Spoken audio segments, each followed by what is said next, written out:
Every time there's a presidential election, the candidates of whatever party promise that their election will change everything for the better, that they will make society work again, wonderful again, that they will take care of the problems of poverty and depression and disease and war and crime and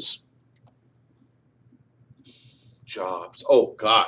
Yeah, presidents promise to solve your employment problems and education and everything else, including we're going to change the environment.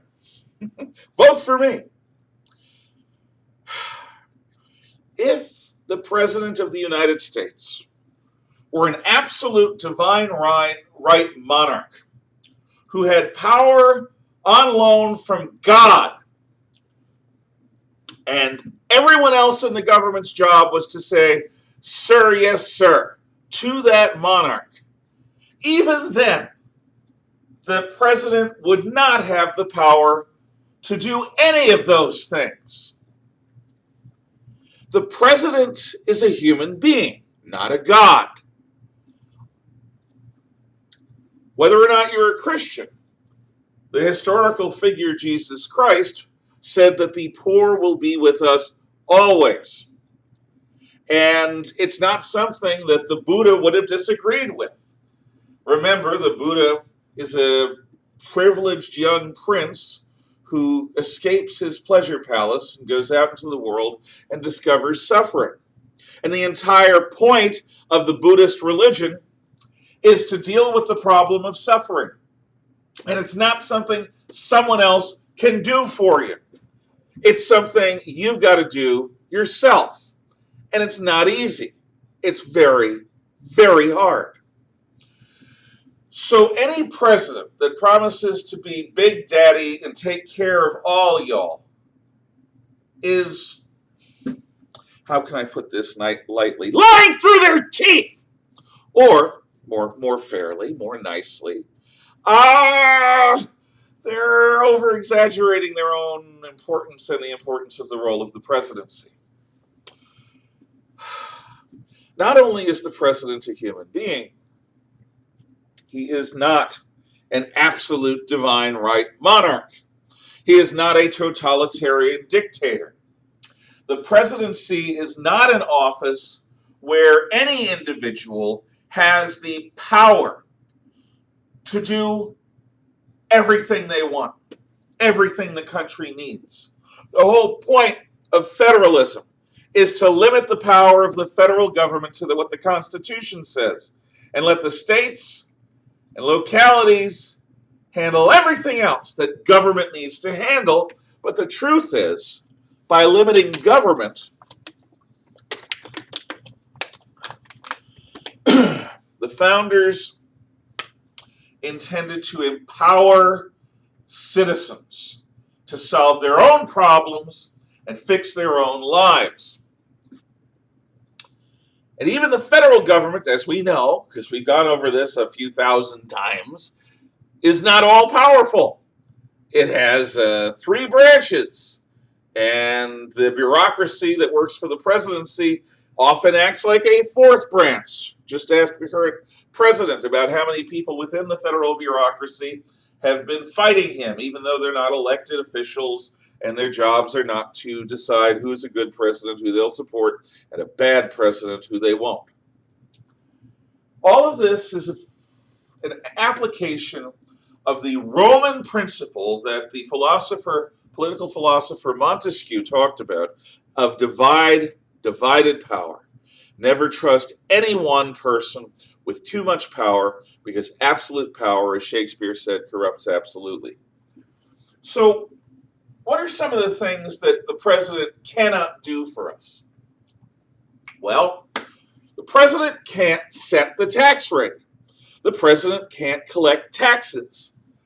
The president, in fact, cannot himself raise any money. You wonder why the wall is so tardily being built? Because the Congress of the United States is the branch of government, the House of Representatives and the Senate, is the branch of government that's empowered to collect money in the form of tariffs, excise taxes, and later the constitutionally questionable federal income tax. The Congress, not the presidents, sets tax rates, collects taxes, and raises money. Now, the Internal Revenue Service, the IRS, which is the federal bureaucratic agency that manages our income tax system, is an executive branch department. It does work, theoretically, under the organizational structure of the executive branch with the President of the United States at its head. But the rules of the IRS and the policies of the IRS and the rates at which the IRS collects, all of that is determined by Congress. Here's another thing. There ought to be a law. Well, don't ask the president. The president cannot make law. The president cannot decide that it's illegal for you to do this or that.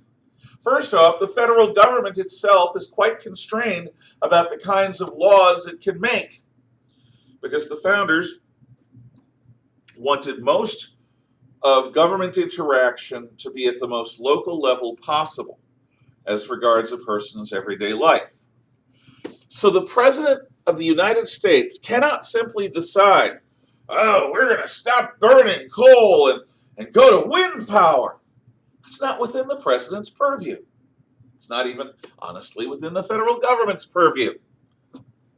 But if such a law, which I would oppose, personally, being an antediluvian, old-fashioned dinosaur, which I would oppose, if such a law were proposed, it would be proposed, if it was at the federal level, by somebody in the United States House of Representatives, probably, or maybe somebody in the United States Senate, and then there's a committee that would work it out, and then the whole body, if it came to a vote, would vote on it, and then it would be brought to the other body, and then that body would wrangle about it in committee, and then maybe they'd have a vote. And then when both bodies have voted on it, they're going to have different ideas, and then they come together in committee and come up with an idea. And then, and only then, it's brought to the president's desk for a signature.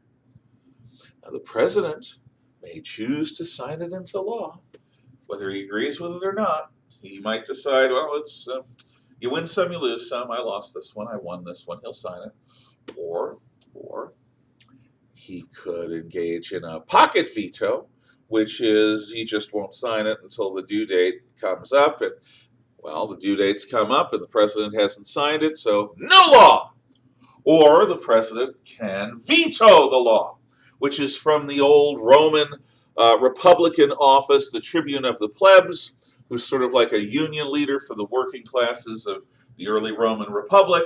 And what a tribune can do is stop any law in its tracks by saying, I forbid, which in Attenley is veto. I forbid. The president has the opportunity to veto a law. But just because the president does so, does that mean that the law is dead and gone? No, no, no. Because the Congress can override that president's veto with a 2/3 majority. I think it's 2/3. I don't think it's 3/4. 3/4 is something else. Yeah, a 2/3 majority. So, president can't set taxes, collect taxes, raise money, make laws. President cannot make war. The president can authorize military action, which seems like quibbling. But the last time a war was declared was December 8th, 1941, the day after the Japanese attack on our Navy base at Pearl Harbor, Hawaii. A sneak attack, by the way. As Franklin Roosevelt once said yesterday, December 7th, 1941, a date which will live in infamy. Naval and Air Forces of the Empire of Japan launched an unprovoked and dastardly attack on our naval base at Pearl Harbor, Hawaii. That was his speech asking Congress to declare war. Asking who? Congress? Yes. So the president cannot declare war. He can not make war, except on a limited scale and for a period of time. Now, in the case of Vietnam and the Gulf War and the War on Terror and the other military conflicts that have happened since World War II, including Korea, the Congress did approve military action without a formal declaration of war. And there are reasons for this that we'll go into that have to do with the Cold War and preventing a nuclear war. Here's the thing. The president is not allowed to act in an unlawful way. He's got to follow the law. The president swears an oath of office. I, Donald J. Trump, do solemnly swear to preserve, protect, and defend the Constitution of the United States, so help me God. That's the oath. It's a similar oath to that which is taken by everyone who works for the Defense Department, every soldier, every Navy sailor, every officer, and by pretty much every politician against all enemies, foreign and domestic. They swear an oath to the Constitution. So, no president can act beyond the law. If he does, he's guilty of an impeachable offense, and also people may not be obliged to obey him. A president cannot behave unconstitutionally and start acting like a king. Won't be allowed. He's given power by the Constitution within the constraints of the office of the president, as described in Article 2 of the Constitution. He has to behave lawfully. If he behaves unlawfully, he loses his legitimacy, which, as you'll recall, means the moral right to rule. Therefore, no president, by his lonesome, can fundamentally change the United States. It's beyond their capacity to do. Oh, presidents can cause effects, but they need help. The help of Congress, the House and Senate, the help of the courts to determine that their proposals which were passed by Congress into law are in fact constitutional, the help of the bureaucracy, the willingness of the states to go along. But if a president is trying to, by a solo act of will, change the world, change the United States, can't do it. The presidency is too limited in office, and that is on purpose. Most of all, the president cannot save us from ourselves. The president can't make us diet, exercise, not swear, be good. That's not the president's job. The president is not there to provide you with a living. The president is not there to provide you with health care.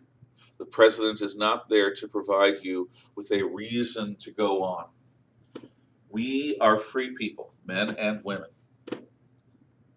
Our job as free people is to make wise choices over our own lives so that we don't need some hero on horseback riding in to save us.